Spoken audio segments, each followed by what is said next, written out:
So on this video, I want to talk about practices that you should have when you're trying to do your flipped classroom part of the classroom. When you're at home and you study, what kind of behaviors should I do during that study process?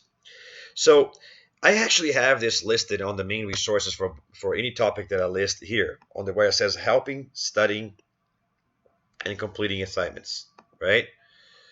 Um, so the very first file, and whether you're doing this in chemistry or in physics, is how to study and take good notes for the class, right? So basically what this is a breakdown, right, of how you should keep your binder of notes organized.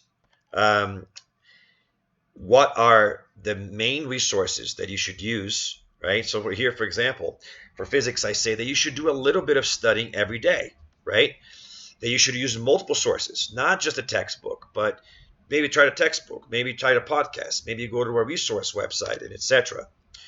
And also, if you have time, you can do some extra practice. And I even have some of my favorite suggestions listed right there.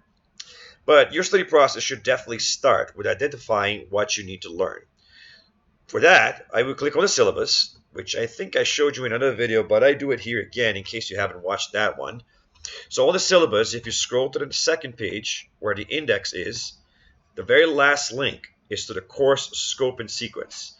If you click on that and pick a unit of study, say for example, kinematics, motion for constant velocity, which is one of the first topics of the year, you will get there the objectives for the unit, all the essential questions that you need to know for the unit, the vocabulary that you need to know for the unit, and where in the virtual textbook you can get information about that, where in my unit files you would get the resources for that, what are the stages that you would have to go through if you're doing mass modeling, access to the warm-up, mastery quiz, and reflection tasks for the mastery process.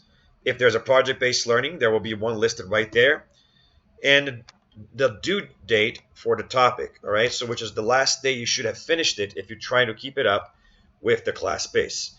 So this way you can have a good idea about what you need to do for any one given topic. So I hope you find that helpful.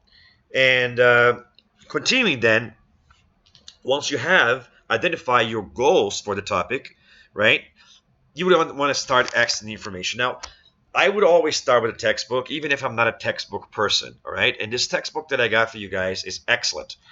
And all you have to do is go to your mastering website, which in case of chemistry is mastering chemistry. For physics is mastering physics. By the way, if you look at the chemistry version of this file, it will look very, very similar, right, to the physics version that I was just showing you guys. And the difference is that the resources that I list will not be necessarily the same, but the idea behind it is very, very, very similar. All right. And the same thing happens in the syllabus that I showed you before too. So I'm not going to show you that. So after you read a textbook, I would then choose my favorite method of studying and use that method to create some study tool or notes, right? So throughout the year, I would teach you different skills to how to take notes and how to create different study tools and how to use them, which, by the way, is listed in another document that I will talk about in this video, which is the study skills document. But for example, maybe some of you guys like to do it with a textbook, so I would just do that. But remember that the Mastering portal also has access to extra credit practice quizzes and tutorials that you can use. And if you do them, you can also get points for the class. For the quiz, the rule is you got to get at least half right to get the points. If you get 70% right, you get extra points. That's because those virtual quizzes on the Mastering portal is very difficult. For the practice, you have to complete 80% of the practice with at least half of the points to get or 90% correct at 100% completion to get extra points. All right, so that's kind of how that works if you do that. Another one of my favorite things to do in order to access the content is to use podcasts. So for physics, for example, my favorite ones are going to be Bozeman, A+ Physics, Brightstorm, Flipping Physics, Khan Academy, but there are many others listed in the Physics Links document, which I showed in another video.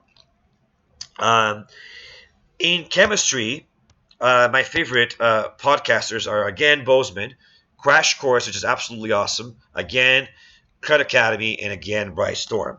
All right, but there are multiple other websites again in physics links that you could use. Another way of studying is using the resource websites, which are listed on the first page of the links file for that topic. So in the chemistry links or physics links, if you click on it, I'm going to click on the physics chemistry links so you can see an example of that. See, the very first page is full of resource websites, so you can use that as well. And if everything else fails, you can always Google to find more information. Now, once you get that information, you can then create a study tool, right, using the resources that you've gotten the information for.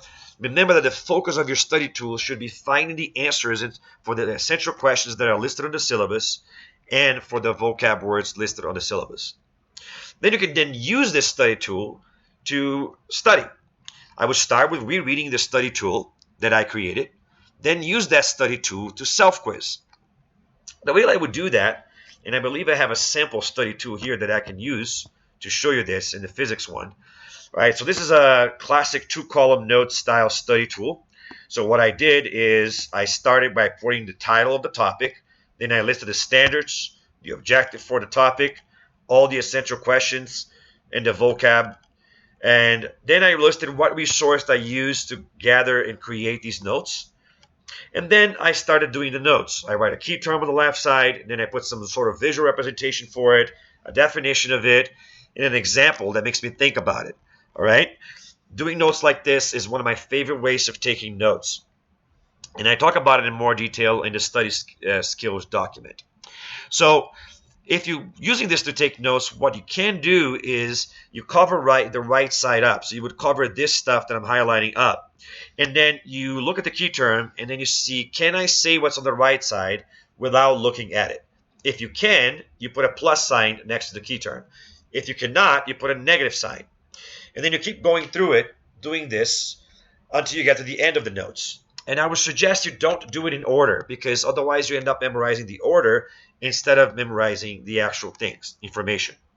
Then what I would do is go back to the start and work on all the things which are still negative until the whole thing is positive.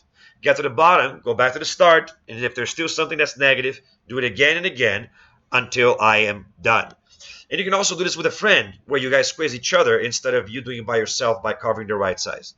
Another way of doing it is covering the left side, and then looking at the definition in the example in the picture and seeing if you can tell what the key term is. So this is a very great way, and that's why I love two-column notes, which you can also create in flashcards. So instead of doing notes, you can create flashcards, and each one of these boxes would, like this, would be one flashcard, right?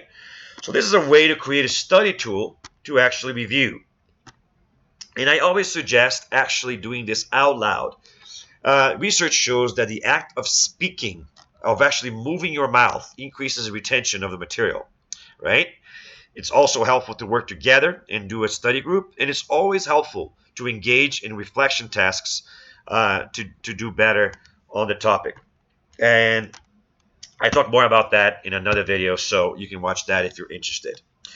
And again, remember, you can always do some extra practice, and I have different suggestions for each subject on how to do that. Now, back to the main resources page here, you find that there's a study skills document here. I'm not going to break down this entire study skills document, but basically what I do on it is I talk about different things that you can do to spike up your study skills. And I love this because it's a great tool for anybody that's college bound to be prepared to survive college. So I give a lot of ideas on what you can do to improve your repertoire of being an awesome student. Great tool. And for physics class, I also have how to solve a physics problem, which is a step-by-step protocol that a student should use if trying to solve a mathematical physics problem, when you already know the formula that is used. Now, if you're trying to do it a problem for which you do not know the answer, you just apply the scientific method, right?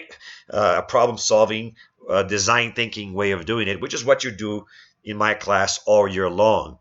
But if you already know the formula, if you already learned the material, this is the protocol that you would go through to apply a solution to a problem that's presented to you.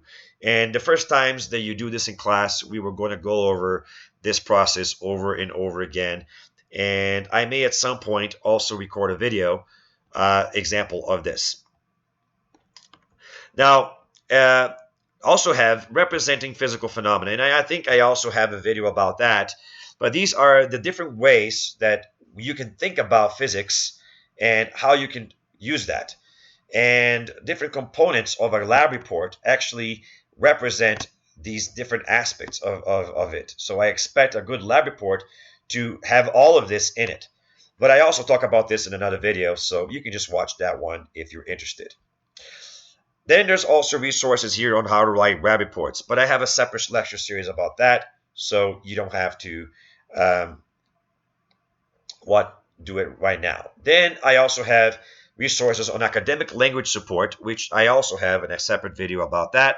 So you can watch that if you want to, but that's basically how to talk better, how to participate better during discussions so that we can have better discussions.